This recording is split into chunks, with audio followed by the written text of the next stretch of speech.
All right, let's dive into one of the most fundamental questions in trading. You know, the one we see play out every single day.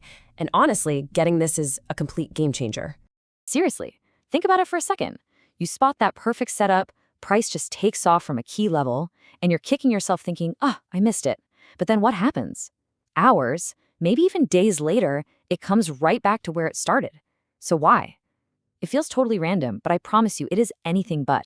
We've all been there. That fear of missing out, right? That FOMO kicks in hard. We see that huge, powerful move, and our brain just instantly writes it off. We figure, well, that train has left the station, and I wasn't on it. And here's where we need to flip the script. Those revisits, those pullbacks, they aren't just market noise. They are a necessary, almost mechanical part of how the whole system works. There's a really powerful logic behind that return trip. So to get that logic, we have to talk about scale. I mean, we are not talking about a few $1,000s changing hands. We're talking about the big players, the institutional investors, the so-called smart money. They are moving positions that are often in the hundreds of millions, sometimes even billions of dollars. You just can't place an order that huge all at once. It would break the market. So, how in the world do they get those giant orders filled? Well, they need one key ingredient: liquidity.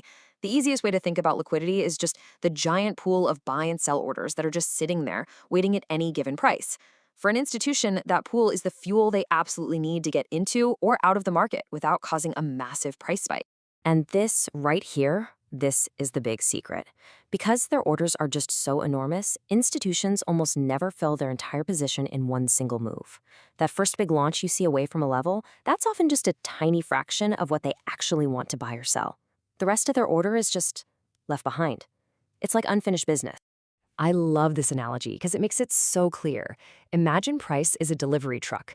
It makes its first big run, but if there are still packages left at the warehouse, or in our case, unfilled orders, it has to circle back.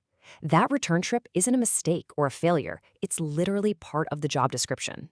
And this is the mental shift that changes everything. A pullback, a retrace, it's not a sign that the trend is dying or breaking down. It's actually the market coming back to finish the job, to fill those big institutional orders before the real move can get underway. In a weird way, it's a sign of strength, not weakness.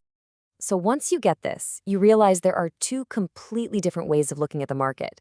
And this one single difference in perspective, well, it's pretty much what separates the consistently frustrated traders from the ones who trade with patience and precision. Okay, so look at the two sides here. On the left, you've got the typical retail reaction, pure fear. A pullback hits and it triggers panic because it looks like the whole thing is falling apart. But on the right, you've got the institutional mindset. They see that exact same pullback as a golden opportunity. It's a calculated return to scoop up the rest of their position, and they often get to do it at an even better price. And you got to understand, this isn't just a passive thing where they wait for the price to come back. Oh no, the big institutions, they know exactly where retail traders are putting their stop losses. They will literally engineer price to come back to those zones, not just to fill their own orders, but to use all those triggered stops as fuel. It's a pretty well-known concept called inducement. Okay, so let's just nail down the logic of the return once and for all. The market isn't this chaotic, random thing. It's actually an incredibly efficient machine. And these revisits, they're a core part of what makes it so efficient. So let's break it down one last time. Why does price come back? Number one, to rebalance those massive, partially filled institutional orders. Number two, to help them manage risk by getting a better average price.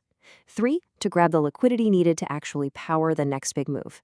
And finally, it ensures there's always a two-sided market where these huge players can actually get their business done. If you take only one thing away from this whole explainer, please let it be this. Revisits are part of the move. They are not the end of it. So stop seeing pullbacks as a failure. Start seeing them for what they are, a massive clue that the big players are getting their business done before the real show begins. Hey, if this was a bit of a light bulb moment for you, if it helped reframe how you look at the charts, do me a favor and subscribe. We put together explainers just like this one to give you those foundational insights that help you stay patient, stay precise, and ultimately see the market for what it really is.